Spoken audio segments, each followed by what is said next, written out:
মাছের দারুণ একটি রেসিপি তোমাদের সাথে শেয়ার করব। নমস্কার বন্ধুরা, তোমরা সবাই কেমন আছো? আশা করছি সবাই খুব ভালো আছো। দেখো, আজকের আমি পুঁটি মাছের একটা রেসিপি তোমাদের সাথে শেয়ার করব। দেখো, পুঁটি মাছটাকে তো ভালো করে আমি কেটে ধুয়ে পরিষ্কার করে নিয়েছি। তারপর দেখো নুন হলুদটা আমি মাখিয়ে নিয়েছি। তারপর দেখো পুঁটি মাছটাকে এবার কিন্তু ভেজে নিচ্ছি কড়াইতে তেল দিয়ে। এবার পুঁটি মাছটাকে দেখো আমি লাল লাল একদম করে কড়া কড়া করে ভেজে নিয়েছি। দেখো এইরকমভাবে কড়া করে ভেজে নিলে কিন্তু ছোট থেকে বড় সবাই একদম খেতে পারবে। তারপর দেখো মাছটাকে ভেজে তুলে নিয়ে তারপরে আমি তেলের ভিতর জিরা ফোড়ন দিয়ে আলুটাকেও দিয়ে দিলাম।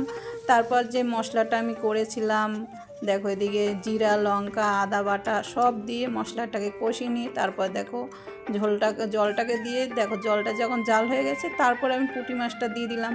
তারপর দেখো এই ফুটে ওঠার পরে দেখো মাছটাও কিন্তু আমার রান্না হয়ে গেল।